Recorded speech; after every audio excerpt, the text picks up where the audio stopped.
스가랴 말씀이 막바지를 향해 가고 있습니다. 스가랴 12장부터 14장까지는 기억하실지 모르겠지만 종말에 대한 예언이 담겨 있다고 했습니다. 성경에는 종말에 대한 예언이 굉장히 많이 나오죠. 세상을 창조한 사건이 기록되어 있는 창세기만 봐도 몇 장을 넘겼을 뻔한데 노아의 홍수로 세상을 심판하는 그런 장면이 나옵니다. 여러분, 그렇다면 종말 전에는 과연 이 세상이 어떤 모습일까요? 맑은 하늘에 아이들이 신나게 뛰어놀고 행복이 가득한, 기쁨이 충만한 그런 상태에 놓여 있다가 종말이 오면 얼마나 좋겠습니까? 하지만 성경에서 말하는 종말 전 모습은 그다지 유쾌하지 않습니다. 종말 전에는 어둡고 캄캄하고 낯설고 긴장되는 음침한 그런 장면들이 연출될 거라고 예언하고 있죠. 그러니까 종말 전에는 쉽게 말해서 고난이 있을 거라고 성경에서는 말씀하고 있습니다. 고난은 살아가면서 겪는 괴롭고 힘든 일이나 상황이라는 이 사전적 정의가 있습니다. 살아가면서 겪는 괴롭고 힘든 일이나 상황, 사전적 정의에서도 알 수 있듯이 살아간다면 누구나가 다 겪을 만한 일이 바로 고난이에요. 여러분은 고난이라고 하면 딱 떠오르는 그런 사건들이 있습니까? 이렇게 연소한 저에게도 고난이라고 하면 떠오르는 사건들이 있어요. 이 사건들이라고 표현하는 것은 두 가지 이상이라는 말이겠죠. 살아가면서 다양한 고난을 접하는 것이 인간의 실존인 것 같습니다. 최근에 교육자들과 이야기하는 중에 이런 대화를 나눴어요. 요즘 성별, 나이에 상관없이 많은 성도들이 약을 먹고 있다고, 그런 대화를 나눴습니다.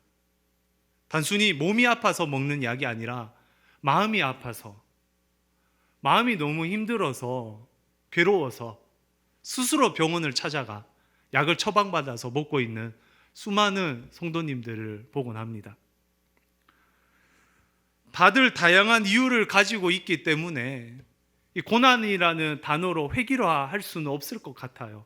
하지만 고난이야말로 개인이 겪고 있는 수많은 문제들을 가장 합충적으로, 가장 편안하게 정의 내릴 수 있는 그런 단어 아니겠습니까? 저는 오늘 읽은 3절밖에 안 되는 이 짧은 본문 가운데서도 참 고난에 대해 잘 정리해 둔 말씀이구나라는 그런 생각을 해봤습니다. 말씀을 계속해서 읽으면서 성경의 대표적인 고난의 인물인 욥도 생각났고, 역전의 인물인 요셉도 생각나고, 그리고 크고 작은 고난 때문에 너무 많은 고통을 당하고 있는 사랑하는 성도님들도 많이 생각이 났어요.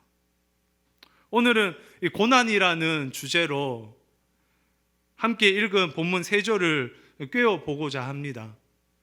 지나갔던 고난이 있다면 다시 한번 정리해보는 시간이, 그리고 당해 있는 고난이 있다면 영적으로 이겨낼 수 있는 힘이, 또한 혹시나 사랑하는 이의 고난을 지켜보고 있다면 새로운 시각이 열리는 그런 시간이 되었으면 좋겠습니다.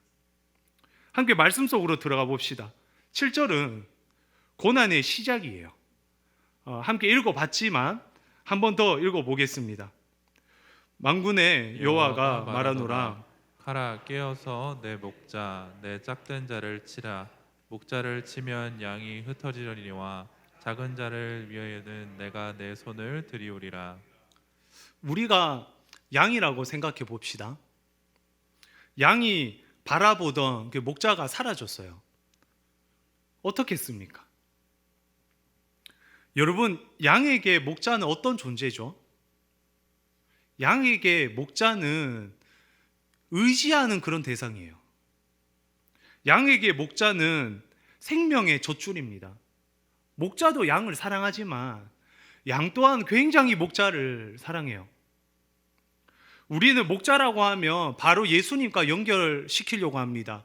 그런 좀 너무 거룩하게만 생각하지 말고 우리의 삶의 여정 가운데 우리의 인생길을 걸어갈 때 우리와 함께 하고 있는 그 무엇, 우리에게 힘을 주는 그 무엇, 그것이 다 목자라고 볼 수 있는 거예요. 그러니까 가족, 친구, 건강, 물질, 직업, 명예, 이 모든 것들이 우리에게 목자가 될 수 있습니다. 이렇게 우리가 걸어가는 길을 도와주는 모든 것들이 목자라고 가정했을 때 양의 인생에서 함께 거닐던 그런 목자가 사라졌어요. 그러니까 이런 상황인 것 같아요. 생각지도 못한 상실, 생계의 위험, 놀라운 사고들, 자녀와의 갈등, 그런 것들이 다 목자가 사라진 상태죠. 그렇게 본다면 아마 여기 계신 모든 성도님들은 목자가 사라진 그런 경험을 해봤을 겁니다. 그런데 본문을 보면 그것으로 양의 고난이 끝나지 않아요. 7절을 보면 내 목자와 내 짝된 자를 연결하고 있습니다. 같은 의미죠. 그리고 양과 작은 자들 또한 동일한 사람을 가리키고 있어요.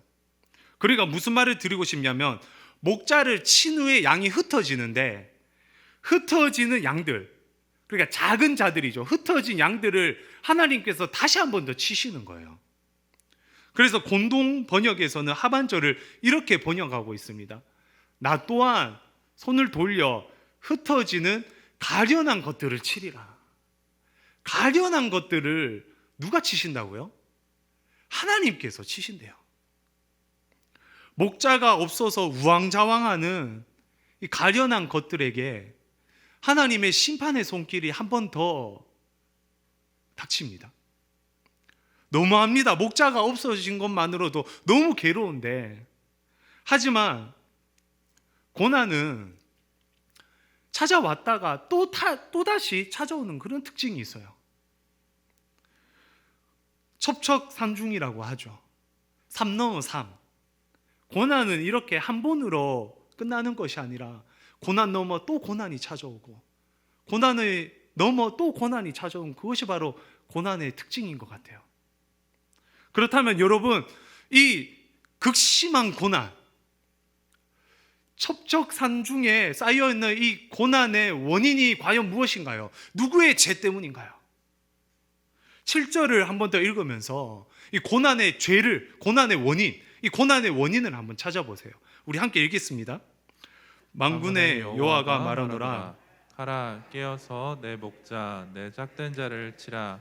목자를 치면 양이 흩어지려니와 작은 자들 위에는 내가 내 손을 들이우리라.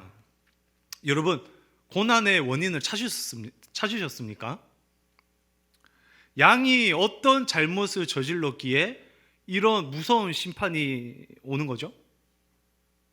목자가 잘못한 것이 있나요? 타당한 죄를 찾아볼 수 없습니다.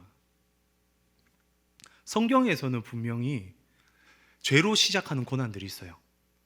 다윗이 밧세바를 범하고 인구 조사를 했을 때 하나님께서는 다윗의 죄 때문에 심판하시죠. 이스라엘 백성들이 죄를 지었을 때 바벨론 땅으로 포로로 또 보내시죠. 하지만 성경에서는 죄가 없는, 죄로 시작하지 않는 고난들이 무수히 많습니다. 아브라함에게 자식이 없었던 것도 죄 때문만이 아니었죠. 다니엘이 포로로 끌려간 것도 원인 없는 고난이었어요. 욥의 고난은 설명할 필요가 없을 겁니다. 하지만 우리는 나의 고난 혹은 타인의 고난을 볼 때 항상 죄와 연관짓기 바쁩니다. 고난당한 욥을 찾아갔던 친구들이 욥을 보고 뭐라고 했죠? 너가 죄가 있어서 그랬던 거야. 너도 모르는 사이에 죄를 지은 그 죄 때문이야. 너의 자녀들이 지은 죄 때문에 너의 자녀가 죽었어. 이것은 고난을 잘못 해석한 행동입니다. 신앙이 아무리 좋아도, 하나님 앞에 아무리 흠없이 살아도 열심히 예배를 드려도 우리에게는 고난이 올 수 있어요. 잘 이해하셔야 합니다.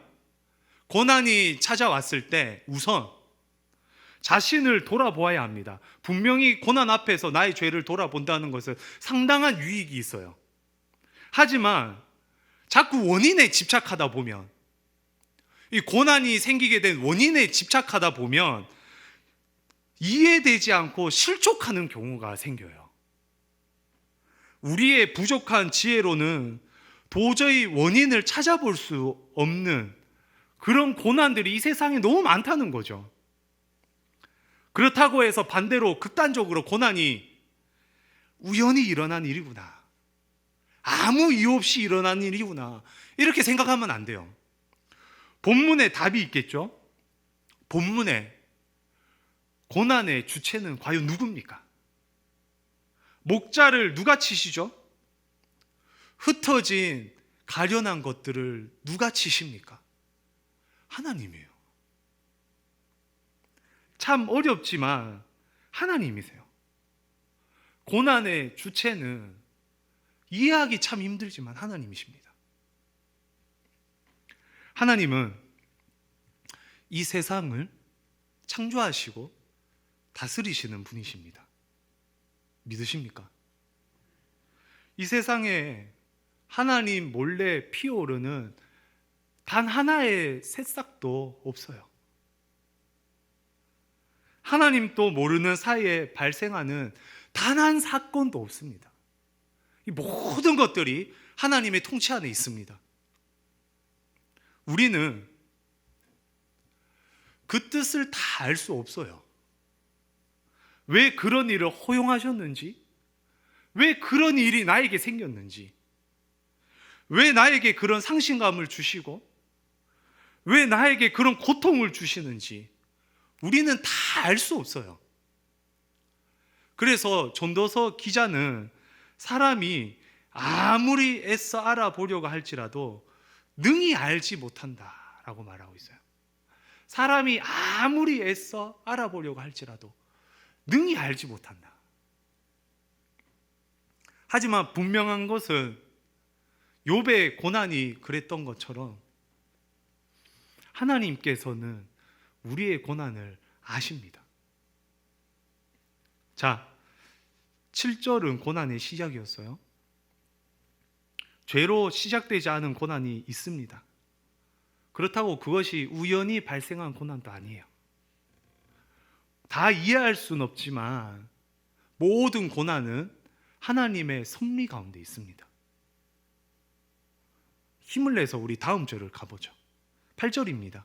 8절 함께 읽어보겠습니다. 여호와가 말하노라, 이 온 땅에서 3분의 2는 멸망하고 3분의 1은 거기 남으리니. 수많은 양떼는 같은 사건을 경험합니다. 목자가 사라지고 하나님의 심판의 손이 들이우는 그런 경험을 하죠. 그런데 완전히 다른 결과로 이어집니다. 한 부류는 멸망당합니다. 한 부류는 남아있어요. 외국 속담에 이런 말이 있다고 해요. 같은 태양에 왁스는 녹고 진흙은 굳는다. 같은 태양인데 왁스는 녹아요. 진흙은 굳습니다. 고난을 만나는 사람이 이렇다라는 거예요. 한 사람은 고난 가운데 하나님을 버립니다. 하나님 부인합니다. 하나님이 어디 있어? 하나님과 멀어집니다. 그런데 한 사람은 멀어졌던 하나님을 붙잡습니다. 하나님 도와주세요. 하나님이 필요해요. 심지어 그 고난 때문에 신앙이 더 깊어집니다. 그 가운데서도 끝까지 예배의 자리를 지키죠. 고난은 더 단단해질 수 있는 기회가 될 수 있습니다. 그런데 더 단단해지기 위해서는 꼭 거쳐야 할 단계가 있다고 성경을 말하고 있어요. 오늘 말씀 8절을 다시 보면 3분의 1은 어떻게 되었다고 하죠? 거기 남았다.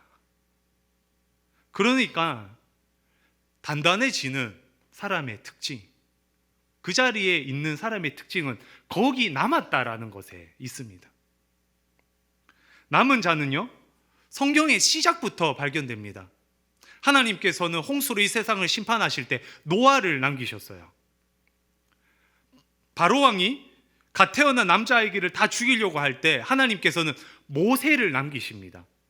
이스라엘 백성들의 출애굽해서 40년과 광야 생활할 때 다 2명만 남았어요. 갈렙과 여호수아. 하나님께서는 사람들을 남기셔서 그 사람을 통해 일을 해 나가십니다.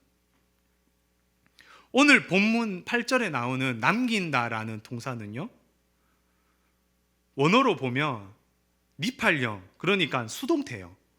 수동태 그리고 미완료형으로 적혀져 있습니다. 수동태는 주체는 나지만 다른 사람이나 환경에 영향을 받는 동사죠. 그러니까 내 의지가 아닌 타인의 의지를 통해 그렇게 되는 동사를 수동태라고 말합니다. 이게 어떤 말이냐면요, 남는 것은 내 힘으로 되는 게 아니에요. 만신창이가 된 양 스스로 남아 있을 수 없어요. 내 의지가 아닌 타인의 의지에 의해서 남게 된다는 거죠. 여기서 타인이 누굴까요? 하나님께서 고난당한 양을 남기시는 겁니다. 3분의 1이 남을 수 있었던 것은 그들을 남기고자 하는 하나님의 선택이고, 그들을 남기고자 하는 하나님의 은혜고, 하나님의 열심이라는 거죠. 우리를 남기고자 하시는 능동적인 하나님의 사역 때문에 우리는 고난 가운데도 예배를 드리고 있는 거예요. 우리는 남은 자가 되어가는 겁니다. 주님은 우리를 남기고자 하셔서 함께 하시고 먹이시고 입히시고 단잠을 주세요. 하나님의 은혜가 여기에 있어요. 하나님께서는 우리에게 고난을 허락하시지만 동시에 우리의 연약함을 누구보다도 잘 아셔서 고난당하는 우리와 함께 하십니다. 그런데 여기서 끝나서는 안 되죠. 남는다가 미완료형이라고 했죠. 완료되지 않았어요. 완료될 때까지 끝까지 남아 있어야 합니다. 남아 있음을 완료하기 위해서 성도에게 필요한 것이 바로 인내예요. 인내. 고난 가운데 여러분, 인내하는 것은 상당히 어렵습니다. 오늘날의 시대의 특징 중 하나가 속도와 효율성이에요. 속도와 효율성이 어떤 문제를 야기합니까? 늦으면 뒤처지는 것이라고 합니다. 늦으면 패배자라고 합니다. 시간은 금이라고 합니다. 그래서 고난을 만나면 조급해져요. 오늘 지면, 오늘 움직이지 않으면 뒤처질 것만 같거든요. 빨리 이겨내서 움직여야 됩니다. 고난을 만나면 자꾸 피하려고만 해요. 고난은 누구에게나 있다며 나보다 더 악한 사람을 보고 감사함을 짜내죠. 그리고 빨리 일어나서 달려가야 되죠. 심지어 다른 사람의 고난을 바라볼 때도 이렇게 적용을 합니다. 겨우 그것 때문에 힘들어하냐고. 너보다 더 힘든 사람들이 많다며 빨리 일어나서 너가 해야 할 일을 하라는 말이죠. 심지어 이런 사람들도 있어요. 너가 너무 편해서 그런 고난을 겪게 되는 거라고. 자기가 창조주가 된 마냥 그렇게 판단을 하죠. 그러다 보니 고난을 만났을 때 인내하기가 참 어렵습니다. 그런데 그 자리에 남기시는 하나님의 사역을 완료하기 위해서 우리는 남아있을 수 있어야 돼요. 그러니까 인내할 수 있어야 돼요. 여기서 인내는 다른 것이 아닙니다. 성도의 인내는 그 자리에 남아서서 나를 남기고자 하시는 그 하나님의 은혜를 바라보는 것, 그 자리에 남아서 나를 남기고자 하시는 하나님의 그 무궁하신 자비와 사랑을 바라보는 것, 그것이 바로 성도의 인내예요. 남아서 주님을 바라보는 이 인내는 소극적인 자세가 아닙니다. 매우 적극적인 자세예요. 세상을 뒤로하고 우리는 하나님 앞에 나와서 하나님이 나를 얼마나 사랑하시는지 그를 바라보아야 합니다. 고난 가운데 놓여 있다면 하나님이 나를 얼마나 사랑하시는지 바라보길 바랍니다. 그런데 여러분, 고난의 특징이 뭐라고 했죠? 산 넘어 산이라고 했죠. 고난은 그렇게 쉽게 끝나지 않습니다. 남은 자들은 이 3분의 1은 또 다른 고난이 찾아와요. 불 가운데 던져집니다.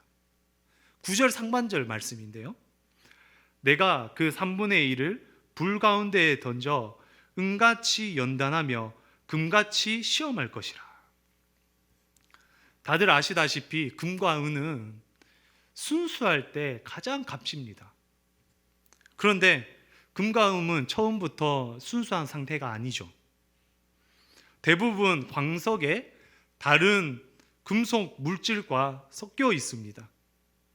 그래서 은과 금을 캐내기 위해서는 반드시 높은 온도의 불에서 가열하여 녹이는 제련 과정을 거쳐야 합니다. 그 과정 가운데서 불순물은 다 사라지고 다 타 없어지고 순수한 상태만 남게 되죠.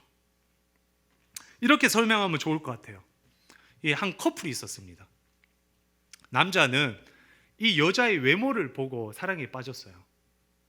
근데 교제를 하다 보니 화장을 지운 상대의 얼굴을 보게 됩니다. 눈썹이 없고 예전보다 눈이 너무 작은 거예요. 코도 낮았고. 그랬더니 사이가 멀어집니다. 여러분, 그는 그녀의 외모를 사랑했지 그 사람을 사랑한 것이 아니죠. 순수한 사랑이 아닌 이물질이 섞여 있는 그런 사랑이었습니다. 반대로 이런 커플도 있었어요. 이 남성은 이 여성의 직업을 보고 사랑에 빠졌습니다. 근데 이 여성이 실직을 당한 거예요. 여성의 후광이었던 직업이 사라집니다. 그리고 시간이 지나 진정으로 상대방 자체가 보이기 시작합니다. 그녀의 상냥한 말투, 친절함, 따뜻함, 이제는 상대방의 직업이 아닌 상대방 그 자체를 사랑하게 됩니다. 순수한 사랑이죠. 연단은 이렇게 사랑을 더 순수하게 만들었어요.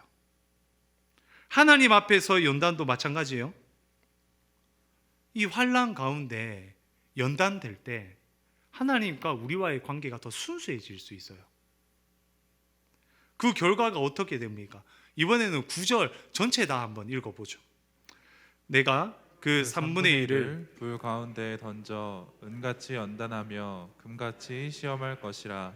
그들이 내 이름을 부르리니 내가 들을 것이며 나는 말하기를 이는 내 백성이라 할 것이요 그들은 말하기를 여호와는 내 하나님이시라 하리라. 아멘. 신앙의 순수함은 다른 것이 아닙니다. 하나님 앞에서 나는 누구인지, 그리고 나에게 하나님은 누구인지 인격적인 관계를 맺는 것, 그것이 바로 신앙의 순수함이죠. 이전에는 이 하나님과 나 사이에 이물질이 끼어 있었습니다. 나의 소유, 미래, 이렇게 가시적인 것들 때문에 하나님과의 교제를 시작했어요. 혹은 믿음 좋은 부모님, 믿음 좋은 배우자 때문에 하나님과의 관계를 시작했어요. 그런데 연단을 겪고 나니 이 보이지 않는 매개체로 사귀었던 이 관계가 순수한 상태로 되어 하나님을 인격적으로 만나게 되는 거죠. 상대방의 외모를 사랑하고 상대방의 직업을 사랑하는 것이 아니라 하나님 그 자체를 사랑하게 되는 겁니다. 매개체가 사라지는 거죠. 연단을 거치 하나님은 더 이상 그런 하나님이 아니에요. 오늘 말씀해 보듯이 여호와는 내 하나님이시라. 나의 하나님이 됩니다. 너는 내 백성이라. 하나님의 백성이 됩니다. 인격적 관계를 맺게 된다는 거죠. 순수한 인격적 관계로 하나님과의 관계가 성립됩니다. 따라서 고난 가운데 우리에게 필요한 것은 나의 하나님이에요. 나의 하나님. 나의 하나님을 만나야 해요. 사실 이 8절까지만 본다면 논리적 오류가 생깁니다. 어떤 오류냐면 하나님께서는 우리의 고난을 아시고 허락하셨어요. 그런데 주님이 우리를 남기시려고 하고 함께 하신대요. 병 주고 약 주는 것 같지 않습니까? 이 오류를 해결하기 위해서 구절이 필요해요. 구절이. 크고 작은 고난이 하나님 앞에 갈 때, 하나님 앞에 갈 때 그것이 유익이 된다는 거예요. 고난을 통해서 주님을 만날 때 이 고난이 유익이 됩니다. 아, 왜 하나님께서 이런 고난을 주셨지? 이것 때문에 주셨구나. 하나님께서 나와 순수한 만남을 하기 위해, 예전에는 어떤 매개체로 하나님을 만났다면 이게 아닌 순수한 사랑으로 하나님을 만나기 위해 하나님께서 이 고난을 허락하셨구나. 고난과 상관없이가 아니라 고난을 통해서, 고난과 상관없이가 아니라 고난을 통해서 우리는 주님을 순수하게 만나게 된다는 거죠. 고난의 아이콘 욥을 생각해 봅시다. 우리는 욥기를 볼 때 초반부에만 집중을 합니다. 1장, 2장, 3장 이런 거에만 집중하죠. 하지만 하이라이트는 후반부에 있어요. 욥기 38장을 보면 하나님께서 폭풍우 가운데 임재하십니다. 폭풍우 가운데 나타나신 하나님께서 욥아, 사탄이 너한테 시험하라고 해서 내가 시험을 했어. 미안해. 혹은 내가 널 다 알아. 내가 널 인정할게. 이렇게 구차한 변명을 하지 않으세요. 하나님께서 오셔서 욥의 고난을 해석한 것도 아니고 고난당한 욥을 변호하신 것도 아니에요. 오히려 하나님께서는 욥에게 나타나셔서 나는 땅에 기초를 놓은 사람이다. 나는 깊은 바다의 샘을 만들었다. 나는 우주의 별자리를 만들었다. 나는 번개를 보내고 사자를 먹이고 리워야단을 키운다. 이렇게 내가 어떤 존재인지를 알려줘요. 내가 어떤 존재인지를. 하나님을 만난 욥이 그제서야 무릎을 꿇고 두 손 두 발 다 들고 이렇게 고백을 하죠. 욥기 42장 5절입니다. 내가 주께 대하여 귀로 듣기만 하였사오나 이제는 눈으로 주를 배움나이다. 욥이 고난을 넘어서잖아요. 그죠? 욥이 고난을 넘어설 수 있는 이유는 고난에 대한 논리적인 이해가 아니었어요. 뻔한 정답도 아니었어요. 마지막 절에 나오는 2배의 축복 때문에 고난을 넘어설 수 있었던 게 아니에요. 욥이 고난을 넘어설 수 있었던 유일한 이유는 바로 인격적인 하나님과의 만남 때문이었습니다. 순수한 하나님과의 만남. 고난 가운데 우리는 순수한 하나님과의 만남이 필요합니다.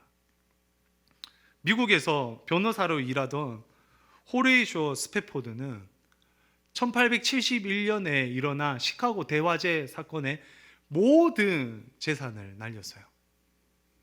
그리고 2년이 지난 후에 아내와 4딸을 영국으로 보내서 새롭게 시작하려고 준비를 하죠. 그런데 그 배가, 아내와 사랑하는 4딸이 탄 그 배가 다른 배와 부딪혀서 그렇게 침몰하게 됩니다. 결국 넓은 바다에서 4 어린 자녀들은 다 죽음을 맞이하고 아내만 살아남았어요. 고난의 특징이 또 찾아오는 거라고 했죠. 물질의 고난도 힘든데 이 자녀의 죽음까지 직면하게 됩니다. 깊은 상실감을 가지고 이 갑작스러운 사고 가운데 쓸쓸히 영국으로 가는 배에 오른 스패포드는 찬송가 하나를 만들어요.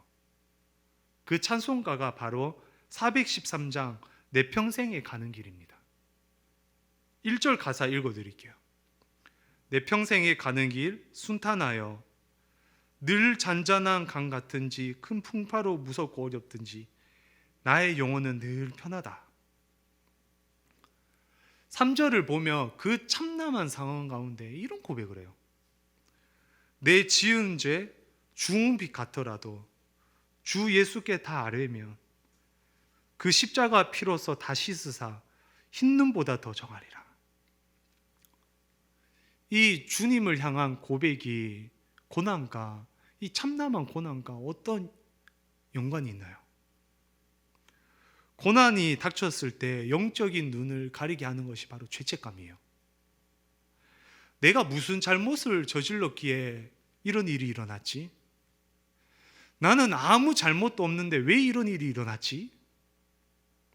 이렇게 과거에만 집착하게 됩니다. 시간을 돌리고 싶어. 그때로 돌아가면 그러지 않을 텐데 자꾸 과거에만 집착해요. 하지만 십자가 위에 주님을 볼 때 더 이상 과거에 집착하지 않습니다. 내 지은 죄를 다 씻어주신, 내 지은 죄를 다 씻어주신 주님을 만나기 때문이죠. 뿐만 아니라 하나님은 스페포드에게 십자가 사랑으로 다가오셨어요. 내가 널 위해 이렇게 고난을 당했다. 주님은 스페포드를 끝까지 남기기 위해서 자신의 아들 예수 그리스도를 보내주시는 거예요. 내가 널 이만큼 사랑한다. 내가 너 대신 이렇게 고난을 당했다. 나도 고난을 당했다. 이렇게 말이죠. 주님과 그는 비로소 순수한 인격적인 만남을 가집니다. 그리고 4절이에요. 저 공중에 구름이 일어나며 큰 나팔이 울릴 때 주 오셔서 세상을 심판해도 나의 영혼은 겁없으리. 나아가 그는 미래를 바라봅니다. 다시 만날 귀한 사랑하는 어린 딸들, 불에 다 타버린 전 재산은 그제서야 아무것도 아닌 것을 알게 되죠. 이 찬양에는 고난을 이겨낼 힘이 있어요. 왜냐하면 심판 가운데서도 우리를 남기고자 하는 하나님의 무한하신 사랑이 깊이 있게 담겨져 있기 때문이죠. 오늘 스가랴 말씀을 주님께서 성취하셨죠. 오늘 본문 7절을 보면 내 목자 내 짝을 치라 라고 말합니다. 목자이신 주님을 하나님께서는 철저하게 심판하셨어요. 엘리 엘리 라마 사박다니 나의 하나님 어찌하여 나를 버리셨나이까. 우리는 버림받은 주님의 신음을 잘 알고 있습니다. 주님은 하나님께 내처짐을 당합니다. 양들은 흩어져요. 하지만 어떻게 됐죠? 하나님께서는 예수님을 남기십니다. 부활하셔서 이 땅에 남기세요.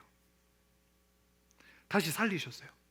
다시 살리신 남으신 예수 그리스도의 거룩한 터 위에 성도들이 세워졌습니다. 사랑하는 신의 성도 여러분, 저와 여러분을 위해 십자가에서 고난을 이겨내시고 인내하신 주님을 바라봅시다. 고난과 상관없이가 아니라 고난을 통해서 우리를 만나신 그런 주님을 바라보는 남은 한 주가 되길 주님의 이름으로 축원드립니다. 마무리하며 말씀을 나눴던 고난에 대해서 한번 정리를 해보죠. 모든 고난은 죄와 연결해서는 안 됩니다. 그렇다고 우연히 일어난 일이라고 생각해서도 안 돼요. 모든 고난은 하나님의 섭리 안에 있습니다. 하지만 하나님께서는 그 고난 가운데서 연약한 우리를 남기시고자 발버둥 치시며 은혜를 주세요. 우리는 고난 앞에서 인내가 필요합니다. 순수하게 하나님과 인격적인 만남을 가져야 돼요. 하나님을 순수하게 만날 때만 고난을 넘어설 수 있습니다. 혹시 고난 가운데 시간을 보내고 계십니까? 조금 더 인내합시다. 순수하게 하나님께 나아갑시다. 주위에 그런 사람들이 있습니까? 어줍잖은 정답보다는 함께 인내해 주면 어떨까요? 주님이 함께 고난을 당하셨던 것처럼 우리도 함께 인내해 주는 신앙의 사랑이 필요할 것 같습니다.